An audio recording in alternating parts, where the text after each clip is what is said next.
What's up, y'all? This movie geek Griff. Been gone for a minute, but I'm back. I had to come back. Jurassic World, Jurassic Park. I had to ether, destroy, cannibalize. Nah, but so this, well, not this, but World, just World killed this. Took over domestic box office crown. Avengers falls to Jurassic World. It happens.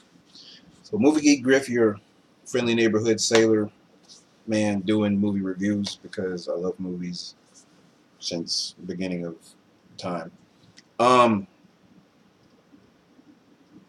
Going into this thing from the preview months ago, I hated it. And the whole crux of the thing was basically Chris Pratt, aka Star Lord, domesticating raptors and having them obey him. That whole thing just killed it for me before I even saw the rest of the movie. And I hate movies that use these kids in the movie. I hate movies where they use the kids to propel the story of stupidity, and that's what these kids did. And they did the same thing in Jurassic Park with Lex and Tim, because they were Hammond's nieces and nephews or cousins, what have you. But that was okay because it was the first of the series. When you do the same plot device in the same series, even if you're gonna say, "Oh, we're gonna ignore Jurassic Park 2 and 3," even if that was so, to you can't use the kids again as the same plot device to drive the story. I'm just gonna be like, really again? Same thing happened with like 28 Days, 28 months later, 28 days and 28 weeks later. They used the stupid kids to set off the plot point of the zombies attacking and everything. I was like, really dumbass kids. And I hate the kids for the movie. And the rest of the movie, it takes me out of the movie. But I mean, I didn't come away wowed. I don't know what I mean. I think just because Jurassic Park 3 was in 2001, so it's been like 14 years that people have been missing dinosaurs, and I think that is contributing greatly to its overall success. And I think Chris Pratt is due a lot of the success because of Star Lord, Guardians of the Galaxy. He's got a lot of goodwill. I mean, I like Chris Pratt, but in this, his character and the way they domesticating raptors is the most evil, violent, cunning creatures ever created. I just couldn't get past that. And even then, when I saw the movie, he imprinted on them when they were young, and that's why they kind of follow him still. I'm like, you're telling me this is the most dangerous predator on the earth, and you're clicking like a dog and controlling them. I was just like, no. But anyway, uh, the movie, it didn't win me over. It didn't make me a believer. It didn't make me, oh yeah, Jurassic World. No, no, this right here. This is it. Okay. The only things I liked in Jurassic World were the nods to this, the musical cues by Michael Giacchino of John Williams' score.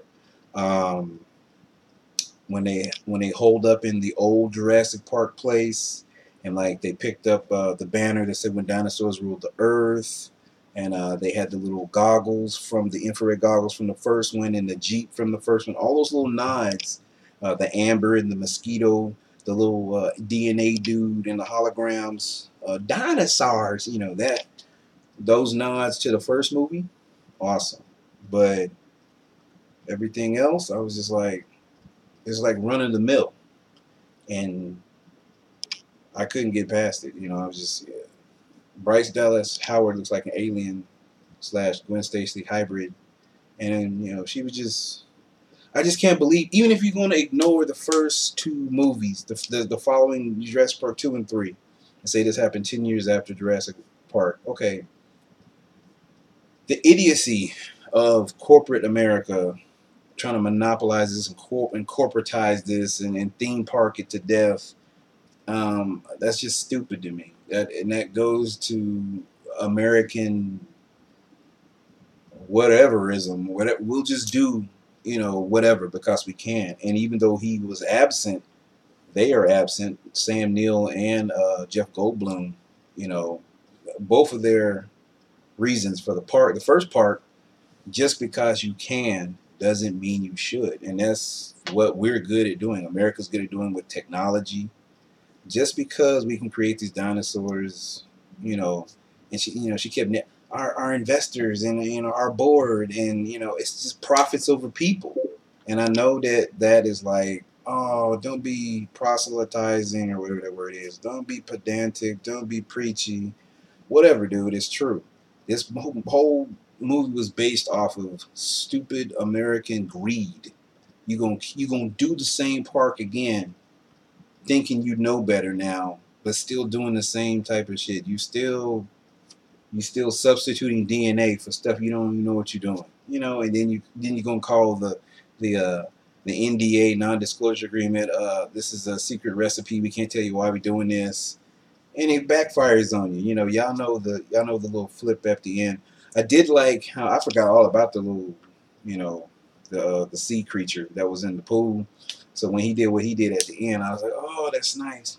But you know, when the Indominus Rex flipped it on him and he took control, and I was like, yeah, see, you can't domesticate, an undomesticated animal, and then they try to play with the heartstrings, and you know, oh, but wait, he knows that's his master, so he's gonna side with him.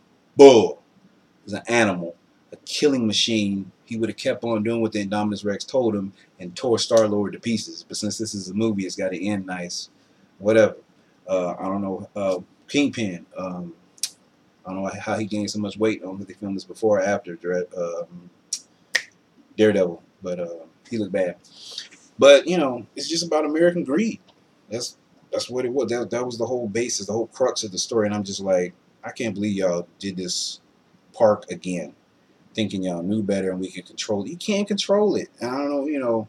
I told my daughter, because I saw with my daughter, I used the she made me see it. But like, even if we had money and this was a real park, I told her we would not be going. That is stupid to think you can control nature like this. You can go. Nature existed. It had its shot. It died. Back to Ian Malcolm and Sam Neill's. Nature will find a way. And again, just because you can doesn't mean you should. It's gonna flip on you. You think you got everything under control. You got all these electronics. You got your little containment unit, your containment team, and you made this thing super freaking smart. When I saw those spines in there, I was like, did they give it human DNA, human intelligence? But y'all know what happened with that, with the Indominus Rex, and what they filled in the gaps with the DNA. So I was just watching the movie dumbfounded, like how could it be this stupid again? Even if you ignored 2 and 3, you're gonna be stupid again, all in the name of capitalism and greed. Oh, the focus groups told us we need to introduce a new animal and get the people, public interest up again. You making billions hand over fist month, year after year. You still greedy. You still gonna create something you have no control over and endanger people, profit over people. And now you're in this situation and you looking stupid with a dinosaur in your ass.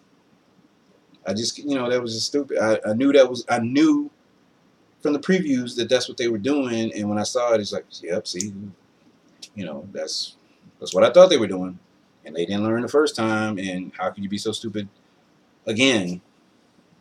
I don't see the logic. And I know it's a movie, but no. Jurassic Park still rules. This is still the dinosaur that ruled the world, and Indominus Rex, whatever. The stuff he could do to be as smart as he was, that was cool. The whole camouflage thing and the scratching to make him, the whole red herring thing, that stuff was cool. But overall, no. Jurassic World, C.